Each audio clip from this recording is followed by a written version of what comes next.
ალბატონებო და ბატონებო, საქართველოს დამოუკიდებლობის დღის სამხედრო აღლუმი ქვეყნის ჯარისკაცებისა და სამხედრო აღჭურვილობის გარეშე წარმოუდგენელია. ქვეყნის დამოუკიდებლობისთვის ბრძოლებში სწორედ სამხედროები იცავენ სამშობლოს საკუთარი სიცოცხლის ფასად. 26 მაისის დღესასწაული იმითიც გამოირჩევა, რომ მოსახლეობას სწორედ ამ დღეს ეძლევა ყველაზე ახლო შეხების შესაძლებლობა სამხედრო ტექნიკასთან და შეიარაღებასთან.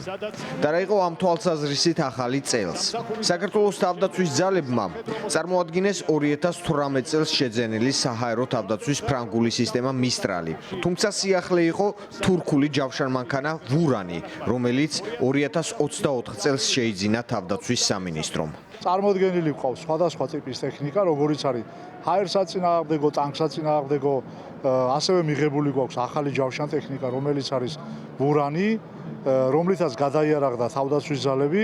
ეს ჯავშანმანქანები გამოიყენება დესანტირებისთვის, არის ჩვეულებრივად ქვეით გადამყვანი მანქანა, ასევე აქვს სპეციალური შეიარაღება, რომელიც იმართება მონიტორებით, არის დღის და ღამის ხედვის შეიარაღება, არის ძალიან მობილური, რომელიც გამოადგება ნამდვილად თავდაცვის ძალებს. ტექნიკის ჩამონათვალი მხოლოდ ამით არ სრულდება. თუმცა ძირითადად სიახლეები სახელმწიფო სამხედრო სამეცნიერო ტექნიკურ ცენტრ დელტას წარმოებას გულისხმობდა. დელტამ წარმოადგინა როგორც წლების წინ შექმნილი სამხედრო საშუალებები, ასევე სიახლეც, რომლის საზოგადოებისთვის წარდგენა სპეციალურად დაამთხვიეს 26 მაისის დღესასწაულს. ახალი არის წარმოდგენილი ერთდროულად ორი ნიმუში დიდგორი მეომარი, რომელიც 120 მმ-იანი ნახევარწყვეტით არის აღჭურვილი. ამ მანქანაზე მუშაობა შარშან დავიწყეთ და პრეზენტაცია შეგნებულად სპეციალურად დავამთხვიეთ მიმდინარე წლის 26 მაისს. ეს არის ფაქტობრივად ახალი თაობის დიდგორი, რომელშიც გაერთიანებულია ყველა ის ტექნიკური მიღწევა, ყველა ის ტექნიკური სიახლე, რაც დელტამ წლების განმავლობაში დააგროვა მიღებული გამოცდილების საფუძველზე. მაქსიმალურად ვითვალისწინებთ როგორც ჯარის, როგორც მთავარი დამკვეთის მოთხოვნებს, ისევე საერთაშორისო ბაზარზე არსებულ მოთხოვნებს. ანუ მანქანები, რომელსაც ქმნის დელტას მაქსიმალური წონით 10-11 ტონა, ამ ნიშაში საკმაოდ მოთხოვნადი პროდუქტია ჯავშან ტექნიკის ამბავში, რასაც საერთაშორისო სამხედრო გამოცდილებაც მოწმობს. დანარჩენი ტექნიკა, რომელიც თავდაცვის სამინისტრომ თავისუფლების მოედანზე მოსახლეობას წარუდგინა, იყო ჩეხეთისა და ისრაელის წარმოების საარტილერიო საშუალებები. ასევე ისრაელის წარმოების საჰაერო თავდაცვის საშუალება რაფაელ სპაიდერი. წარმოდგენილი ტექნიკა, რაც არის იგივე RM-70-ები, ზაფხული ცეცხლის სისტემა, ლარას 60, იგივე დანას სისტემები 152 მმ-იანი თვითმფრინავი ჰაუბიცა დანები ჩეხური წარმოების. ეს არის ტაქტიკურ სივრცეში მოქმედი სისტემები, რომელთა დანიშნულებაც არის სიტყვაზე ქვეითიან მექანიზირებული ბრიგადების საარტილერიო ცეცხლით მხარდაჭერა. ეს არ არის რაღაცა ოპერატიული დონის შეიარაღება, მათი მნიშვნელობა ტაქტიკური დონით შემოისაზღვრება და საქართველოს შეიარაღებულ ძალებში სხვადასხვა პერიოდში იქნა შემოტანილი სხვადასხვა ქვეყნიდან, მათ შორის ისრაელიდან, ჩეხეთიდან, უკრაინიდან გარკვეული ნაწილი და ასე შემდეგ. ეს ძირითადად ხდებოდა 2007-8 წლებში.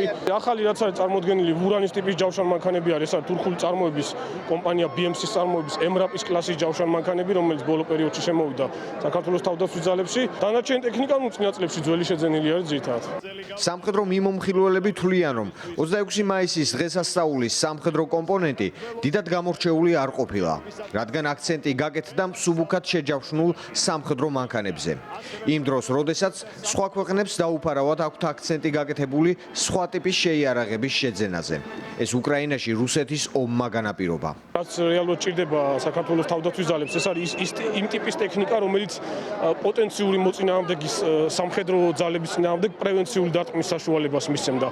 ეს პირველ რიგში არის სიტყვაზე ოპერატიულ სიღრმეებში მოქმედი დრონები, რომელიც ბუმიც არის დღესდღეობით მსოფლიოში, აქ ტაქტიკური დონის დრონებზე არ არის საუბარი, საუბარი არის 500-600-700 კილომეტრამდე მოქმედ კამიკაძე დრონებზე, ასევე არტილერიის მიმართულებით ზაფხული ცეცხლის რეაქტიული სისტემები შორმანძილზე მოქმედი.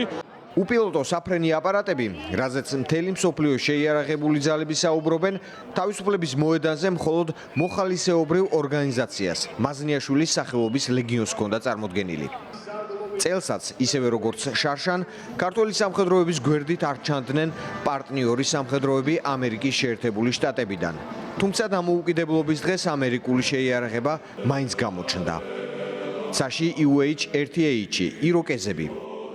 ხმელეთზე კი ტანკსაწინააღმდეგო სისტემა ჯაველინები, რითიც საქართველოს თავდაცვის ძალები წლების წინ ამერიკის შეერთებულ შტატებთან ორმხრივი პარტნიორობის შედეგად შეიარაღდა და გაძლიერდა. გიორგი თუხარელი, ევრონიუს, ჯორჯია.